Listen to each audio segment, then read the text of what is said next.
O poder é fundamental para se ter sucesso na acumulação de dinheiro.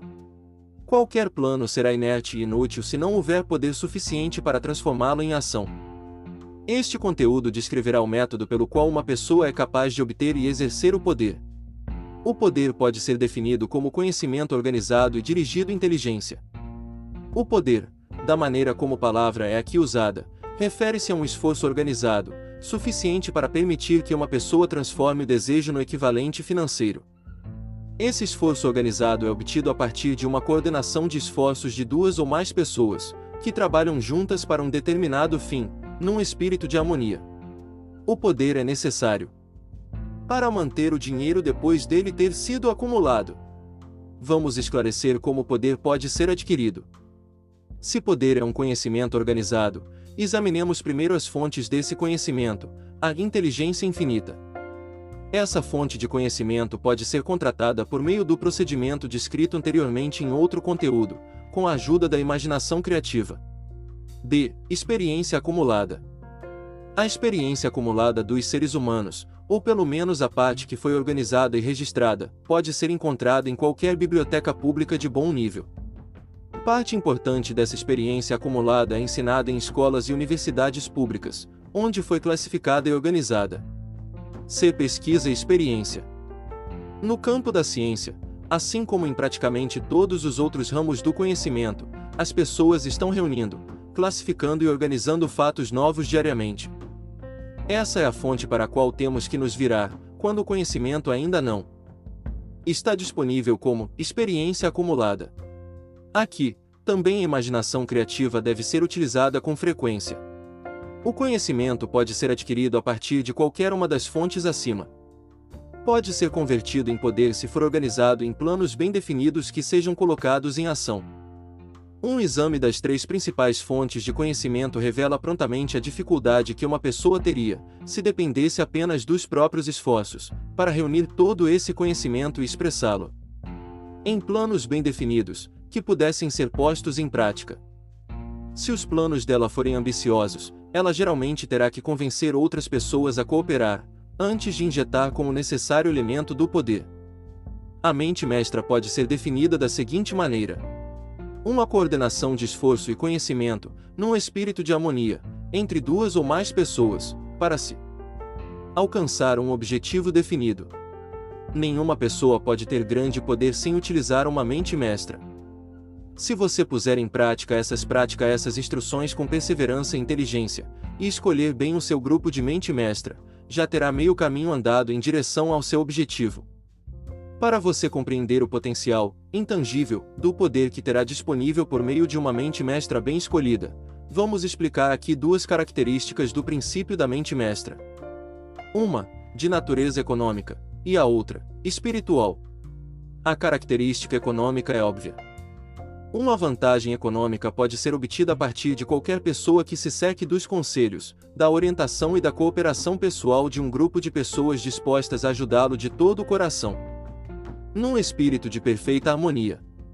Essa forma de aliança cooperativa é a base de quase todas as grandes fortunas existentes. O fato de você compreender essa grande verdade pode ser determinante para a sua situação financeira.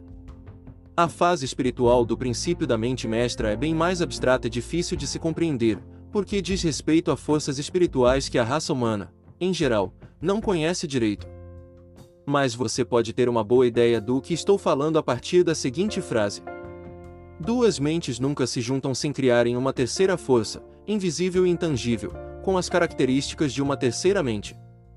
Tenha sempre em mente o fato de que só existem dois elementos conhecidos no universo: matéria e energia. É fato notório que a matéria pode ser dividida em unidades, moléculas, átomos e elétrons. Há unidades de matéria que podem ser isoladas, separadas e analisadas. O mesmo acontece com as unidades de energia. A mente humana é uma forma de energia, sendo que parte dela é de natureza espiritual. Quando as mentes de duas pessoas são coordenadas num espírito de harmonia, as unidades espirituais de energia de cada uma delas criam uma afinidade, que constitui a parte espiritual da mente mestra. O princípio da mente mestra, ou melhor característica econômica, foi mostrado para mim pela primeira vez por Andrew Carnegie há mais de 25 anos. A descoberta desse princípio foi responsável por eu ter escolhido essa linha de trabalho para a minha vida. A mente mestra do Sr. Carnegie se compunha de um grupo formado por cerca de 50 homens, dos quais ele se cercava, com o objetivo definido de fabricar e comercializar aço. E ele atribui toda a sua fortuna ao poder que acumulou através dessa mente mestra. Verifique o currículo de qualquer pessoa que tenha acumulado uma grande fortuna, e muitas que acumularam uma fortuna menor, e verá que elas se utilizaram, consciente ou inconscientemente, do princípio da mente mestra. Não se pode acumular grande poder a não ser por este princípio. A energia é o material de trabalho da natureza, com o qual ela constrói todas as coisas materiais do universo, inclusive o ser humano, e toda forma de vida animal ou vegetal. Por um processo que só a própria natureza compreende inteiramente, ela transforma a energia em matéria. Esse material de construção da natureza está disponível para as pessoas com a energia presente nos pensamentos. O cérebro de uma pessoa pode ser comparado a uma bateria. Ele absorve a energia do éter, que permeia todos os átomos, de todas as matérias, e preenche a totalidade do universo. É negável que um grupo de baterias elétricas vai gerar mais energia do que uma única bateria. Assim como também é inegável que uma bateria sozinha vai gerar uma energia proporcional à quantidade e capacidade das células que contiver. O cérebro funciona de maneira semelhante. E isso explica por que alguns cérebros são bem mais eficientes que outros, o que por sua vez leva a uma afirmação significativa: um grupo de cérebros coordenados, ou conectados, num espírito de harmonia, assim como um grupo de baterias elétricas, vai gerar mais energia do que uma única bateria. Com essa metáfora, fica absolutamente claro por que o princípio da mente mestra guarda o segredo do poder exercido pelas pessoas que se cercam de outros bons cérebros. A isso se segue mais uma constatação, que vai nos aproximar ainda mais da parte espiritual do princípio da mente mestra. Quando um grupo de cérebros se coordena e funciona em harmonia, o aumento de energia gerado por essa aliança passa a estar disponível para todos os cérebros daquele grupo. É fato conhecido que Henry Ford começou a carreira no mundo dos negócios pobre, ignorante e analfabeto. Também é sabido que, num período incrivelmente curto de 10 anos, o Sr. Ford já havia superado as 3 dificuldades citadas e que, em 25 anos, havia se tornado um dos homens mais ricos dos Estados Unidos. Adicione a isso o conhecimento de que os passos mais rápidos do Sr. Ford aconteceram depois que ele se tornou amigo pessoal de Thomas Edison e você vai começar a entender a influência que uma mente pode exercer sobre outra. Dê mais um passo e descubra que as realizações mais extraordinárias do Sr. Ford vieram depois que ele conheceu Harvey Firestone, John Burroughs e Luther Burbank, todos eles homens de grande capacidade mental, e você terá mais uma prova do poder que pode ser produzido a partir de uma aliança amigável de mentes. Não há dúvida alguma de que Henry Ford seja uma das pessoas mais bem informadas no mundo industrial e dos negócios. Ninguém discute a riqueza dele.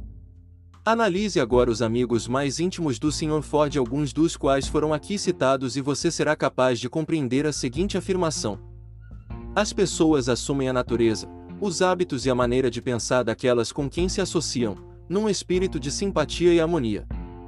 Henry Ford deixou para trás a pobreza, o analfabetismo e a ignorância, aliando-se a grandes mentes, cujas vibrações de pensamento ele absorveu.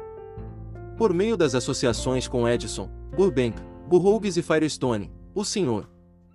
Ford adicionou a sua própria capacidade suprassumo da inteligência, da experiência, dos conhecimentos e da força espiritual desses homens. Além disso, ele se apropriou do princípio da mente mestra e o utilizou. E agora esse princípio está à sua disposição. Já falamos aqui de Mahatma Gandhi. Talvez a maioria das pessoas que tenham ouvido falar de Gandhi o vejam apenas como um velhinho excêntrico, que anda por aí sem roupas formais criando problemas para o governo britânico.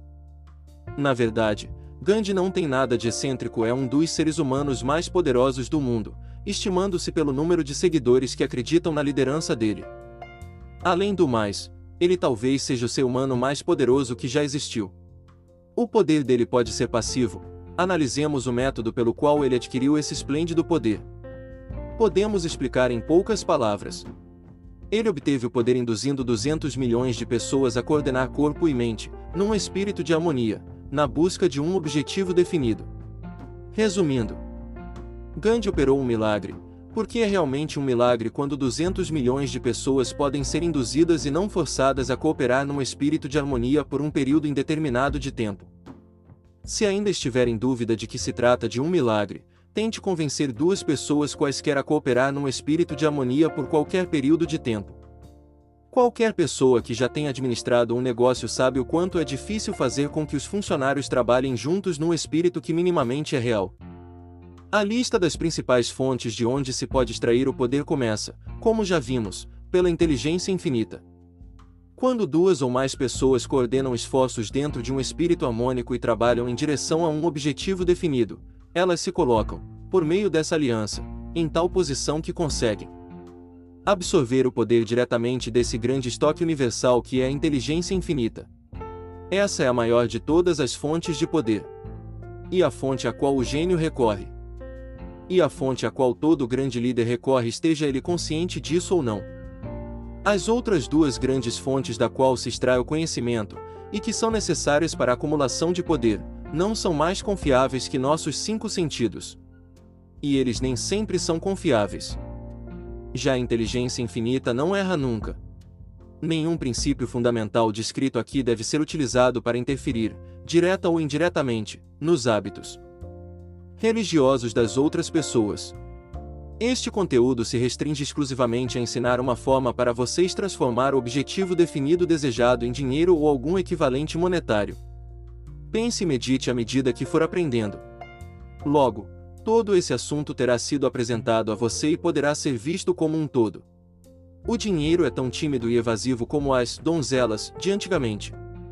Ele precisa ser seduzido e ganho por métodos que acabam não sendo muito diferentes dos utilizados por um amante determinado, que corteja a eleita.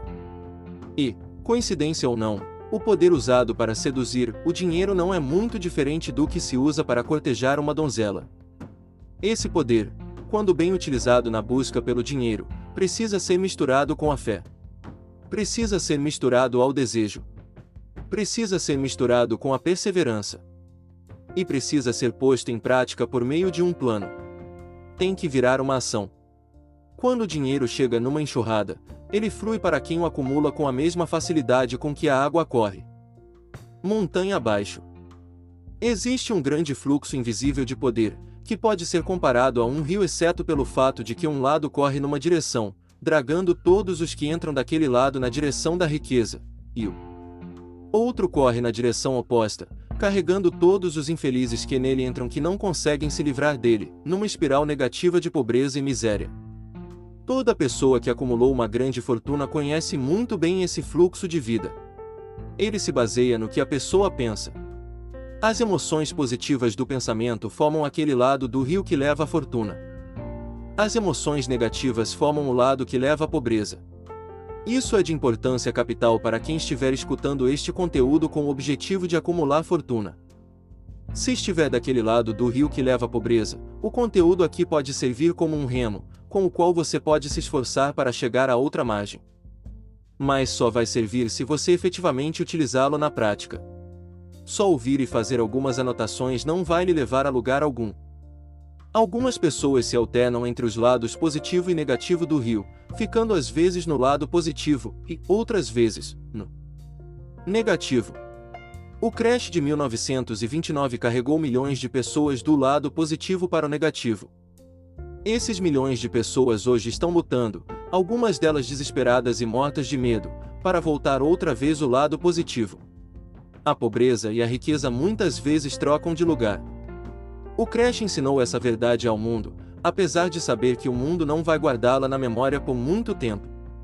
A pobreza pode muitas vezes isso acontece tomar o lugar da riqueza. Quando a riqueza toma o lugar da pobreza, isso geralmente acontece devido a planos bem concebidos e executados.